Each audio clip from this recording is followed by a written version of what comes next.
కంటే ఆకాశం ఎంత ఉన్నతముగా ఉన్నదో ఆయన యందు భయభక్తులు గలవారి ఎడల ఆయన కృప అంత అధికంగా ఉన్నది. మత్తయి సువార్త 7వ అధ్యాయము 19వ వచనము. ఫలింపని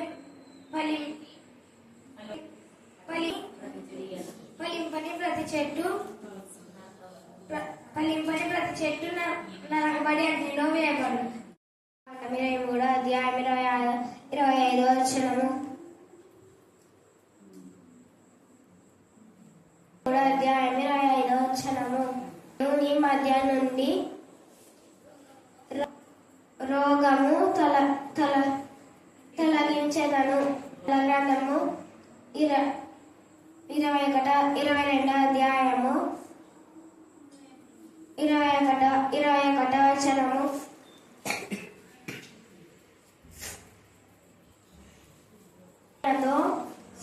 సహవాసము చేసిన ఎడల నీకు సమాధానము కలుగును. సామెతల గ్రంథము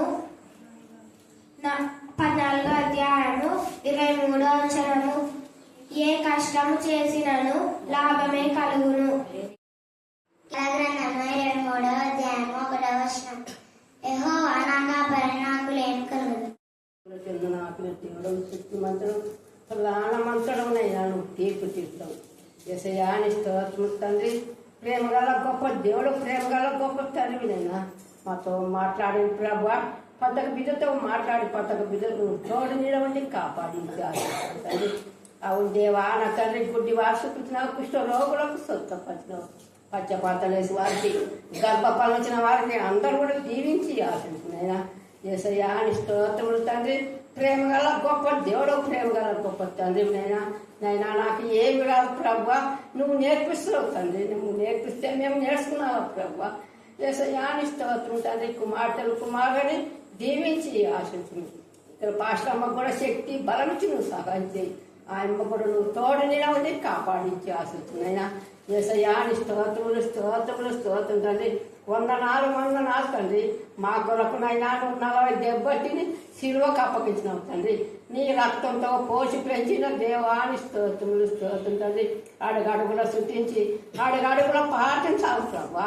నైనా మాతో మాట్లాడిన ప్రభా, కుమార్తెతో కుమారులతో మాట్లాడి మాకందరికి నువ్వు సహాయం చేసి మాకందరికి నువ్వు తోడు నిలవండి కాపాడించి ఆశ్రయిస్తామని నీ బంగారు పాదములు స్తుతులు స్తోత్రాలు చెప్పుకున్న పరమ తండ్రి. పరిశుద్ధ గ్రంథం నుంచి కొత్త నిబంధన గ్రంథము అపోస్తల కార్యములు 5వ అధ్యాయము 28 నుంచి 37 వరకు చదువుకున్నాము. ప్రధాన యాజకుడు వారిని చూసి, మీరు ఈ నామమును బట్టి బోధింపకుండదని మేము మీకు ఖండితముగా ఆజ్ఞాపించలేదా? ఇదిగో మీరు యెరూషలేమును మీ బోధకుడును నిలిపి ఈ మనుషులకే హత్య నా మీద తిరగవలనని ఉద్దేశించుచున్నారని చెప్పాను. అందుకు పేతురు, అపోస్తులను మనుషులను కాదు, దేవునికి మేము లోబడవలనం కదా. మీరు మానులై గిలా చేసి సంచరించిన యేసును మన పితరుల దేవుని లేపెను. ఇశ్రాయేలుకు మారు మనసు పాపక్షమాపణ దయచేయుటకై దేవుడు ఆయనను అధిపతిగాను రక్షకునిగాను తన దక్షిణ హస్తముల చేత హెచ్చించి ఉన్నాడు. మేమును దేవుడు తనకు విధేయులై వారిని అనుగ్రహించిన పరిశుద్ధాత్మయు ఈ సంగతులను సాక్షిమై ఉన్నామని చెప్పిరి. వారిని ఈ మాట విని అత్యాగ్రహాలను తెచ్చుకొని వీరికి చంప ఉద్దేశింపగా సమస్త ప్రజలకు ఘనత నొందిన వాడును ధర్మశాస్త్రజ్ఞులను అయిన గమలీయేలును ఒక పరిసయ్యుడు మహాసభలో లేచి, ఈ మనుషులు కొంతసేపు వెలుపల ఉండుడని ఆజ్ఞాపించి వారితో ఇట్లెను, ఇశ్రాయేలులారా, ఈ మనుషుల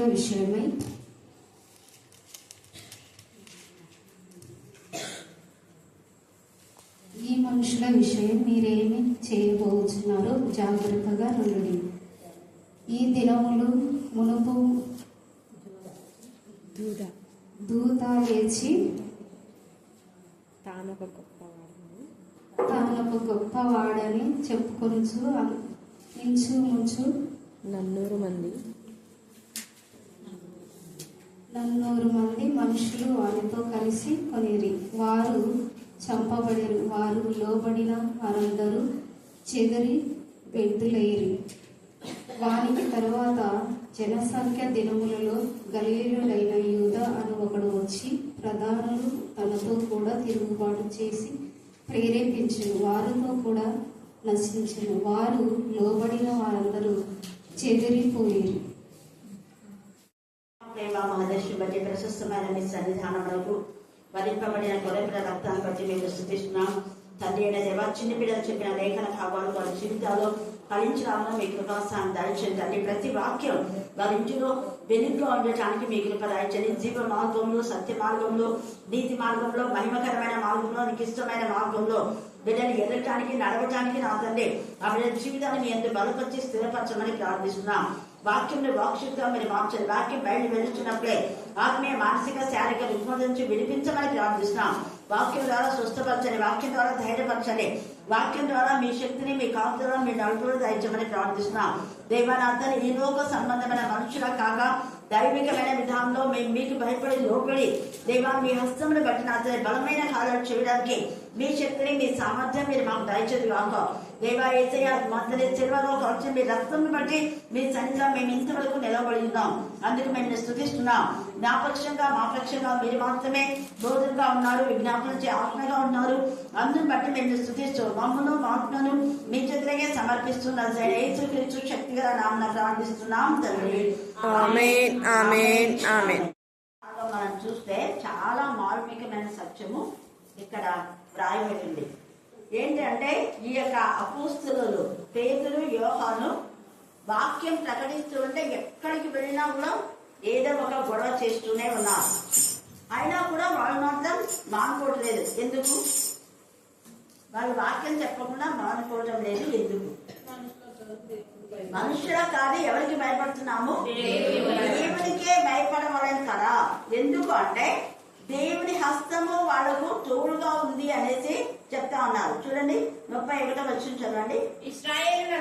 ఇశ్రాయేలునకు మారు మనస్సును పాప క్షమాపణను దయచేయుటకై దేవుడు ఆయనను అధిపతిగాను రక్షకునిగాను తన దక్షిణ హస్త బలము చేత హెచ్చించి ఉన్నాడు. అందుకని మేము దేవుడు తనకు విధేయులైన వారికి అనుగ్రహించిన పరిశుద్ధాత్మయు ఈ సంగతులకు సాక్ష్యమై ఉన్నాం. దేవుని హస్తము తన యందు భయభక్తి గల వారికి తోడుగా ఉంటది. దేవుని హస్తము ఆయనకు విరోధంగా ఉన్న వాళ్ళకు నాశనం చేస్తారు, మొత్తేస్తారు. మరి అపోస్తలుల కార్యము 12వ అధ్యాయము చివరి భాగంలో మనం చూస్తే అక్కడ హేరోదు అనే ఒక హేరోదు, 3 హేరోదులు ఉన్నారని చెప్పినాం. ఇప్పుడు ఈ యొక్క పౌలు వాక్యం చెప్పేటప్పుడు ఉన్నటువంటి హేరోదు అక్కడ మాట్లాడుతూ దేవుడే అతనిలో మరి వచ్చి దేవుని మహిమపరచ విధానంలో మాట్లాడినప్పుడు అతడు దేవుని మహిమపరచాల. దేవుని మహిమపరచనందున వెంటనే ఏమైంది? ప్రభుదూత చూడండి, ప్రభుదూత చేయితో మొత్తేసరి వల్ల పురుగులు పడి చనిపోయారు. అంటే దేవుని ఎందుకు భయభక్తి గల వాళ్ళకైతే దేవుని హస్తం తోడుగా ఉంటది. ఎజ్రాలో కూడా మనం చూస్తే దేవుని యొక్క కరుణా హస్తం, దక్షిణ హస్తం మనకి తోడుగా ఉండి మరి మందిరాన్ని కట్టినట్టుగా మనం చూస్తున్నాం. చూడండి ఎజ్రా 7వ అధ్యాయము 6వ వచనం చదవండి. ఎజ్రా 7:6. నెహెమ్యాకు చదవండి, దగ్గర ఉంటుంది. ఈ ఎజ్రా ఇశ్రాయేలు దేవుడైన యెహోవా అనుగ్రహించిన మోషే యొక్క ధర్మశాస్త్రమందు ప్రావీణ్యత గల శాస్త్రి మరియు అతడు దేవుడైన యెహోవా హస్తము అతనికి తోడుగా ఉన్నందున అతడు ఏ మనవి చేసినను రాజు అనుగ్రహించును. రాజాను తెలుసు. ఇందాక పిల్లలు చెప్పారు, దేవుడు నీ ప్రార్థన ఆలకించు. చింతలు చెప్పింది కదా, హల్లెలూయా హల్లెలూయా.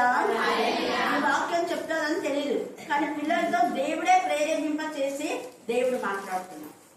ప్రార్థన, ప్రతి ప్రార్థన, మన ప్రార్థన దేవుడు ఆలకించాలంటే దేవుని బలిష్టమైన చేతి కింద వినయ మనస్కులే ఉండాలి. అప్పుడు ఆయన ఇచ్చిస్తారు. ఆయన బలిష్టమైన చేతి కింద వినయ మనస్కులై ఆయన మాట మనం ఎప్పుడైతే వింటామో అప్పుడు మనకు దేవుడు తన కార్యమును సఫలం చేస్తాడు. దేవుని యొక్క మహిమలో మనం ముందుకు సాగుతాం. ఆయన మహిమను మనం కొనియాడుతున్నప్పుడు దేవుడే తన దక్షిణ హస్తం మనకు సాహస కార్యం చేయడానికి పంపిస్తాడు, తోడుగా సహాయం చేస్తాడు.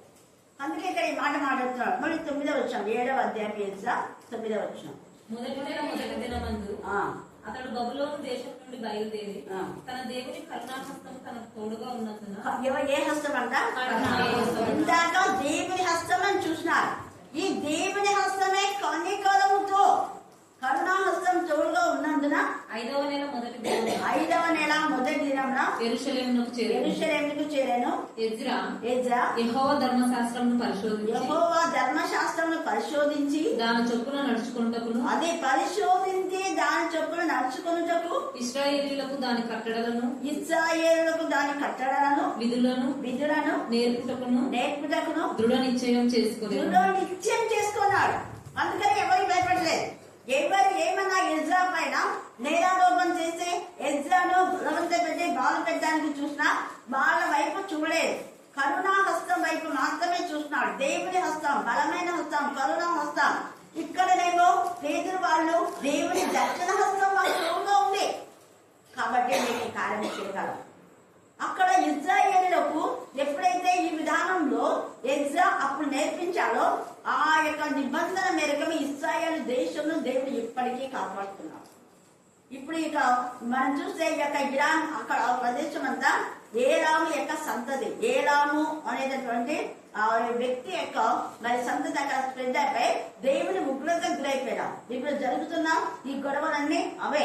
హోషేయ మనం చూస్తే హోషేయ 710 క్రీస్తుకు పూర్వం హోషేయ ప్రవచించిన ప్రవచనం.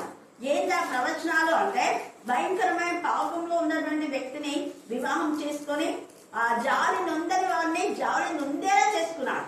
దేవునికి విరోధమైన పాపం చేసేటువంటి మనందరినీ యేసయ్య శిలువ రక్తము ద్వారా మనమంతా దేవునికి జాలి నొందిన వారంగా అయ్యాం. ఎవరు మనల్ని జాలి చూపించే వాళ్ళు లేరు. మన ప్రవర్తన బట్టి, మన నీతి క్రియ బట్టి కాదు, మన నీచమైన స్థితిని బట్టి ఎవరు మన పైన జాలి పడకపోయినా యేసయ్య యొక్క రక్తంలో, యేసయ్య శిలువ శక్తిలో, యేసయ్య శిలువ ప్రభావంలో, యేసయ్య మరి ఉన్నతమైన నామంలో మన పైన దేవుడు జాలి చేసుకున్నాం. ఒక మంచి వ్యక్తి అక్కడ వ్యభిచారం చేస్తే చేసుకోమని చెప్తారు. దానికి కారణం ఒక్కటే, అక్కడ హోషేయ చేసినాడు కాబట్టి యేసయ్య భయంకరమైన మన పాపాన్ని భరించినాడు. పాపం లేని వాళ్ళు, శాపం లేని వాడు శాపగ్రాహిగా అయ్యాడు. పాపిగా మార్చాడు. పాపులలో ఒక్కడుగా చేర్చబన్నాడు, దొంగల్లో ఒకడుగా చేర్చబన్నాడు.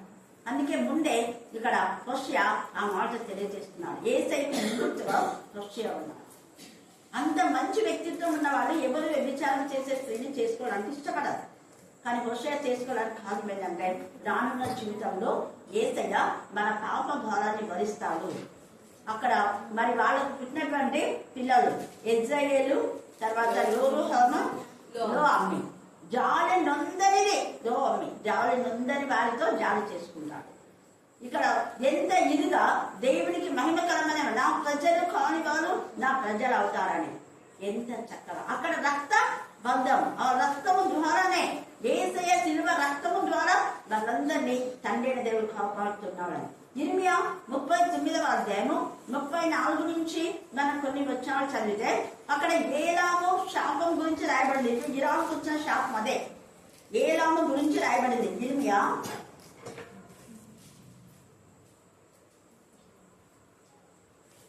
39-34 చదవండి.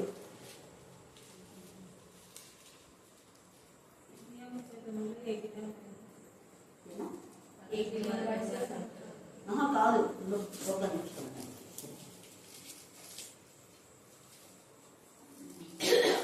ఇర్మియా 49 49:34 నుంచి 39 దాకా ఏలాము గురించి ప్రవచనం అక్కడ ఇర్మియా ముందే ప్రవచిస్తారు. ఇప్పుడు జరగబోయే ఈ యుద్ధాల గురించి ముందే ఇర్మియా ప్రవచనం అక్కడ. యూదా రాజైన సిద్కియా ఏలుబడి ఆరంభంలో యెహోవా వాక్కు ప్రవక్త అయిన ఇర్మియాకు ప్రత్యక్షమై ఏలామును గూర్చి ఇలాగ సెలవిచ్చను. సైన్యములకు అధిపతి యెహోవా సెలవిచ్చినదేమనగా నేను ఏలాము యొక్క బలమును ముఖ్య ఆధారమైన వింటిని విరుచుచున్నాను. వింటిని ఇరాన్ వాళ్ళవన్నీ విరిచి పడేస్తారన్నారు. ముఖ్యమైన అధిపతికి ముందే ఇది ప్రవచనం. నలుదిశల నుండి 4 వాయువులను 4 దిశల నుంచి 4 వాయువులు అంటే ఇవే అన్ని పంపేటటువంటి బాంబులు ఇవన్నీ కూడా 4 దిశల ఏలాము మీదకి రప్పించి నలు దిక్కుల నుండి వచ్చు వాయువులను వారిని చెదరగొట్టేస్తారు. అనేక మంది చెదరిపోతున్నారు. అప్పటి ప్రజలు చాలా మంది చనిపోతారు. మిగతా వాళ్ళతో చెదరగొట్టబడతారు. తర్వాత వెలివేయబడిన ఏలాము వారు అంటే వాళ్ళు వెలివేయబడిన వారు దేవునికి విరోధమైనటువంటి మరి ఏర్పాట్లు చేసుకున్నారు. వాళ్ళు ఇరాన్ వాళ్ళు దేవుని హస్తం వాళ్ళకి తోడుకోలేదు. దేవుని హస్తం వాళ్ళని ఒత్తేస్తుంది. ప్రవేశింపని దేశం ఏది ఉండదు. ప్రవేశింపని దేశం ఏదంటే అన్ని దేశాలకు చెదరైపోయినారు. భారతదేశంలో కూడా ఉన్నారు ప్రజలు. మరియు వారి శత్రువుల ఎదుటను వారి ప్రాణం తీయజూచు వారి ఎదుటను ఏలామును భయపడజేయుదును. ఏలామును ఏం చేశాంట? భయపడుతున్నారు, వంచుతున్నారు. నా కోపాగ్ని చేత కీడును వారి మీదకి నేను రప్పించదును. వారిని నిర్మూలం చేయ వరకు వారి వెంట ఖడ్గం పంపుతారు. మొత్తం నాశనం అయిపోతుంది. అది ప్రవచనం. ఇర్మియా ఎప్పుడో చెప్పిన ప్రవచనాన్ని దేవుడు ఇప్పుడు నెరవేరుస్తున్నారు. దాని అర్థం ఏంటంటే కీడు వెంటనే రావడం లేదని మనుషులు కోపం వెంట కోపం చేస్తున్నారు. వాళ్ళ పాపము పరిపక్వమైనప్పుడు హఠాత్తుగా వస్తాయి. వాళ్ళు అనుకోలేదు ఆ యొక్క ఇరాన్కి ఇలా జరుగుతుంది అని వాళ్ళు అనుకోని విధానంలో కారణం దేవుడిని విసర్జించి దేవునికి విరోధమైన పాపం, నీచమైన కార్యం ధర్మశాస్త్రంలో వ్యతిరేకంగా చేస్తున్నారు. ఇదే ఇర్మియా 50వ అధ్యాయంలో కూడా ఇంకొక ప్రవచనం ఉంది. ఇర్మియా 56:7 వచ్చినాం. ఎందుకంటే వీళ్ళు నా ప్రజలు త్రోవ తప్పిన గొర్రెలుగా ఉన్నారు. వారి కాపరులు ఎక్కడికెక్కడికో తోడుకొని పోయి వాళ్ళు ఏం చేస్తున్నారు? దారి తప్పిస్తున్నారు. వాళ్ళకే దారి లేదు. వాళ్ళ బతుకులో దారి లేదు. ప్రజలను కూడా తప్పుడు బోధలు చేసి త్రోవ తప్పిస్తున్నారు. వెళ్ళే త్రోవలో వెళ్ళకుండా వేరే త్రోవ, ఇచ్చిన క్రమాన్ని పాటించకుండా వేరే రూల్స్ పాటిస్తున్నారు. తేటగా కాపలు. అందుకే కాపులకు చాలా మందికి శ్రమ. ఎందుకు కాపలకు శ్రమ అంటే గొర్రెలను త్రోవ తప్పిస్తున్నారు. వాళ్ళు నడిచేటటువంటి నా త్రోవలో నడవకుండా దారి తప్పిస్తున్నారు. 7వ వచనం. కనుగొనిన వారందరూ భక్షించుచు వచ్చిరి. వారి శత్రువులు మేము అపరాధంలో కాము. వీరు న్యాయమునకు నివాసమును తమ పితరులకు నిరీక్షణాధారముగా యెహోవా మీద తిరుగుబాటు చేసిన. ఎందుకు వీళ్ళకి ఇలా వచ్చిందంటే యెహోవా మీద ఏం చేస్తున్నట్ట వీళ్ళు? ఎందుకు ఈ కాపులను త్రోవ తప్పిస్తున్నా అంటే వారి వాక్యములకు తిరుగుబాటు వ్యతిరేకంగా, వాక్యం చెప్పకుండా, చెప్పే వాళ్ళని చెప్పనీయకుండా తేజగా ముందే రాశారు. అవే జరుగుతున్నాయి. దేవుడికి అంటే వాక్యం, దేవుడు అంటే వాక్యం. వాక్యములకు విరోధంగా వీళ్ళు ప్రవర్తిస్తున్నారు కాబట్టి భయంకరమైన శిక్ష వీళ్ళకి రాబోతుంది. శిక్ష రాదులని విరమిస్తున్నారు.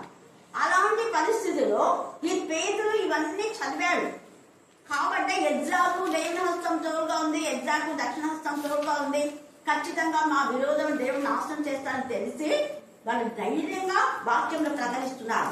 పైన అంతే అంటున్నారు అన్నమాట. మేము ఖండితంగా చెప్పాం కదా మీకు బోధించకూడదు అని. అయితే మీరు బోధించకూడదు అంటే మేము బోధించకుండా ఉంటామా? దేవుని హస్తం మాకు తోడుగా ఉంది. దేవుని మాట మేము వినాలా? మీ మాట వినాలా? ఎవరి మాట వినాలా? దేవుని హస్తం మాకు తోడుగా ఉంది. మేము దేనికి మేము మీరు చెరసాల వేస్తారా, ఎక్కడ వేసుకుంటారో అది మీ ఇష్టం అంటాడు. అదే మనం చూస్తే ఇక్కడ 33వ వచనంలో వారు ఈ మాట విని మరి ఏం చేసినట్ట? అత్యాగ్రహం తెచ్చుకొని వీరిని చంప ఉద్దేశించగా సమస్త ప్రజల వలన ఘనత నొందిన వాళ్ళను ధర్మశాస్త్రోపదేశకుడైన గమలీయేలని ఒక పరిసయ్యుడు మహాసభలో లేచి ఈ మనుషులను కొంతసేపు వెలుపల ఉంచుడని ఆజ్ఞాపించి వారితో ఇట్లా అంటున్నాడు. దేవుడు ఈ వ్యక్తిలో ప్రవేశించి మాట్లాడుతున్నాడు. హల్లెలూయా, హల్లెలూయా. దేవుడు ఎవరో ఒకరి మనకు సహాయకాలుగా పెడతాడు. ఎంత దుష్ట శక్తులు మన పైన మూకుమ్మడిగా వచ్చినా మనకు ఎవరో ఒకరు సహాయం చేస్తారు, దేవుడు పంపిస్తారు. ఇక్కడ ఈ వ్యక్తి లేచి యథార్థమైన విధానంలో అందరి ఎదుట ఎవరికి భయపడకుండా మాట్లాడుతున్నాడు. అక్కడ ప్రధాన యాజకులు, సద్దుకాయల అధిపతులు అంతా ఎవరెవరో ఉన్నారు. సభ పెద్ద సభ, కానీ ఎవరికి భయపడలేదు.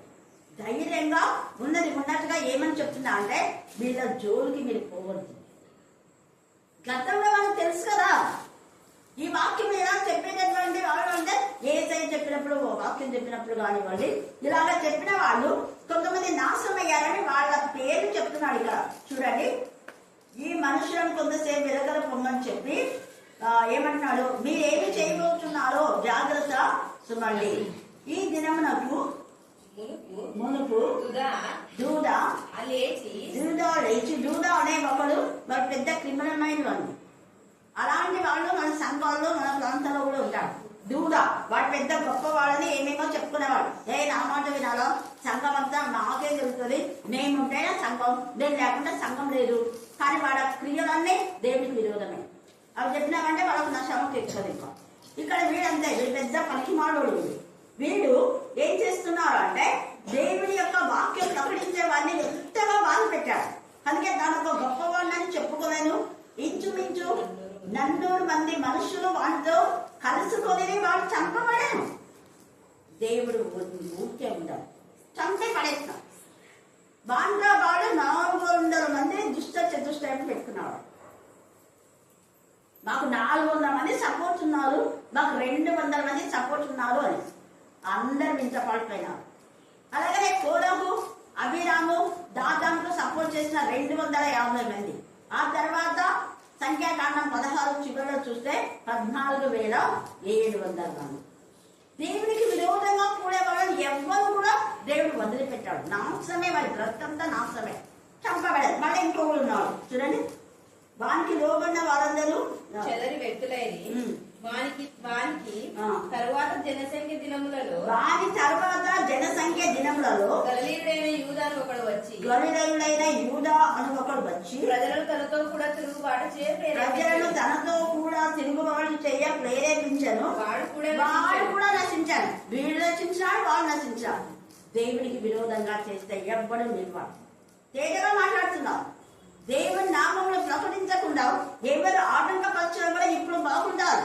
తర్వాత వాళ్ళ బ్రతుకులు 4 తరాలు వాళ్ళ కుటుంబంలంతా దేవుడు నాశనం చేసేస్తారు. అందుకే వాడు కూడా నశించారు. తర్వాత వానికి ఎవడైతే తొత్తులై లోబడినారో వారందరూ చెదరిపోయిరే. అది చెదరబడ్డారు దేవుడి కలిసి. వాక్యం మీద ఆటంకపరిచే వాళ్ళు ఇక్కడ లేకుండానే చెదరగొట్టేస్తారు దేవుడు. హల్లెలూయా, హల్లెలూయా, హల్లెలూయా. వారికి లోపల వాళ్ళందరూ చదివే. కాబట్టి నేను మీతో చెప్పినదేమనగా, ఈ మనుషుల జోలికి పోక వారిని విడిచిపెట్టుడి.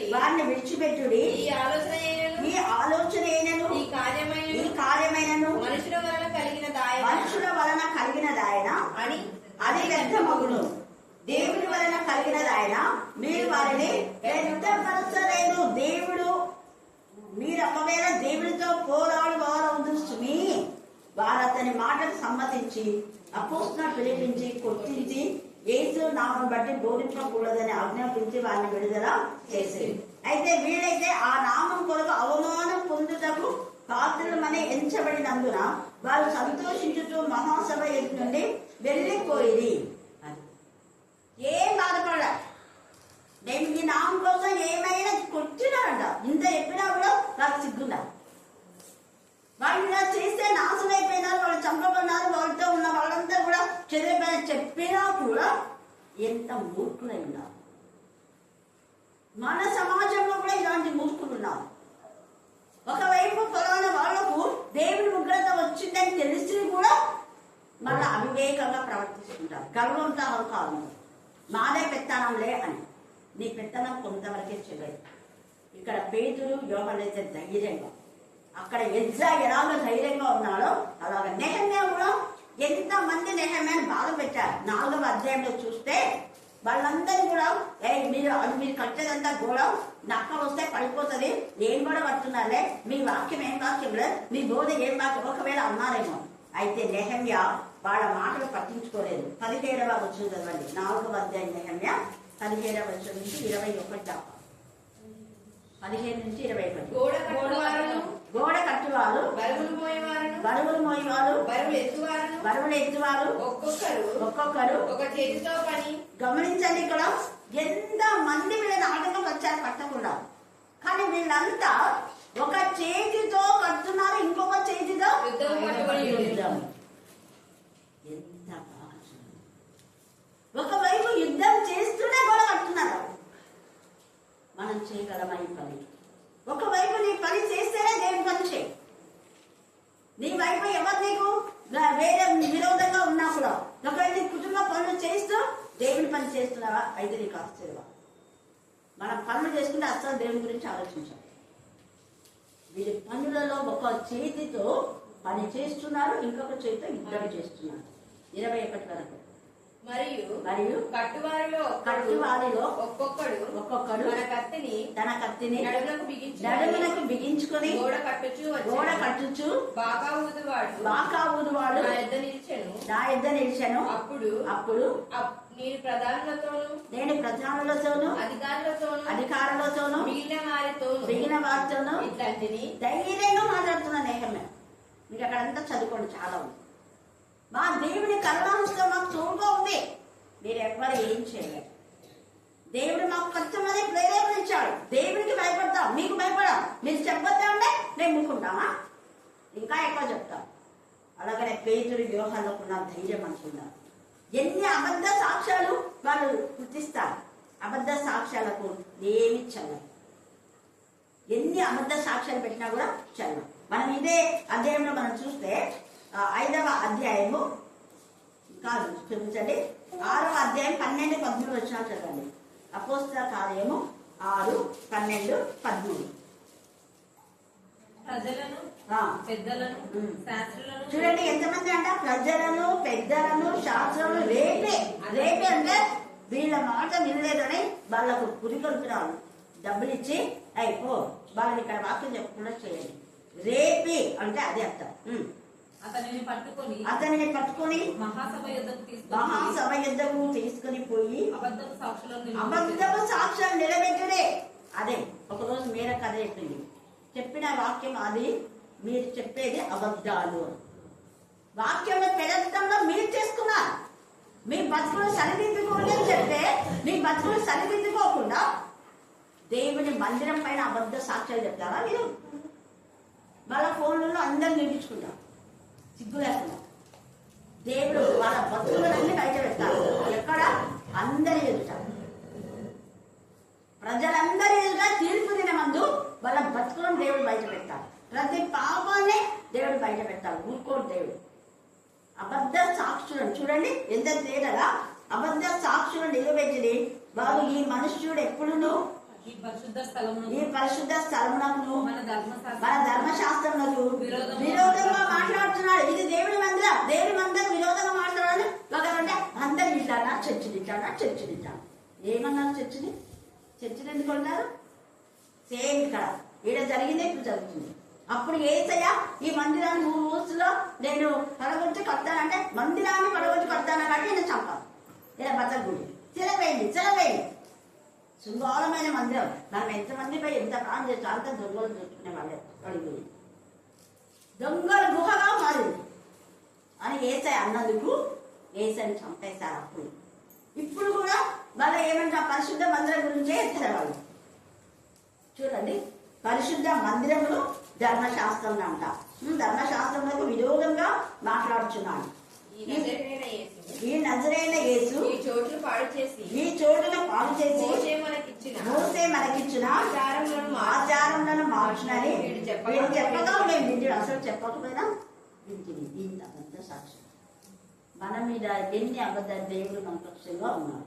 దేవుడు మనకు తోడైనాడు. ఆయన కరుణాహస్తం, ఆయన దక్షిణ హస్తం, ఆయన పరిశుద్ధ బాహువు, ఆయన గాయపన్న హస్తం, సాహసం నువ్వు చేసే ఆయన హస్తము నీకు నాకు తోడు ఉండగా ఎవరు ఏం చేసినా కూడా మనం ఏం చేయలేదు. మనం ఇంకా దేవుడు ఇచ్చిస్తూనే ఉంటాం. దేవుడు ఈ లేఖన భాగం దీవించి ఆశీర్వదించుగాక. ఆమేన్, ఆమేన్, ఆమేన్. రక్తం వేసిన ఆయన తగ్గలేదనండి.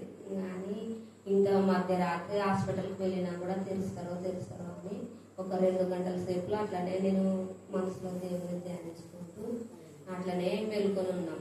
తర్వాత 3 అయినా కూడా నొప్పి తగ్గలేదండి. మరి ఇంకా సరే అని వాళ్ళ నాయనని లేపుకొని హాస్పిటల్కి తీసుకొని వెళ్ళాను. రాత్రి పోతే ఒక ఇంజక్షన్ వేసి ఏం కాదులేమ్మా, ఏమయ్యలేదు, తగ్గిపోతుంది కానీ ఇంజక్షన్ వేసి ఇంకా ట్యాబ్లెట్లు ఇప్పుడు లేవు, ఉదయాన్ని వచ్చి తీసుకొని పోయాను. ట్యాబ్లెట్లు వేసుకున్నాక దేవుని దయ వలన ఆ నొప్పి తగ్గింది. బాగుంది. దేవుడు గొప్ప కార్యం చేసినాడు. అందుని బట్టి దేవార్థం వందనాలు. అలాగే మరి మమత విషయంలో కూడా ఎంతో దూర ప్రయాణమైనప్పటికీ మరి ఎగ్జామ్లో దేవుడు తనకు తోడుగా ఉంది. నిజంగా అక్క చెప్పిన విధానాన్ని బట్టి దక్షిణాస్తము కరుణాస్తం తోడుగా ఉంది. బిడ్డని క్షేమంగా మరి విజయంగా అయితే ఎగ్జామ్లో తోడుండి తిరిగి ఇక్కడికి నడిపించినందుకు దేవునికి కృతజ్ఞతాస్తుతులు చెల్లించుకుంటున్నాను. దేవుడి యొక్క సాక్ష్యాన్ని దీవించి ఆశీర్వదించుకుంటున్నాను.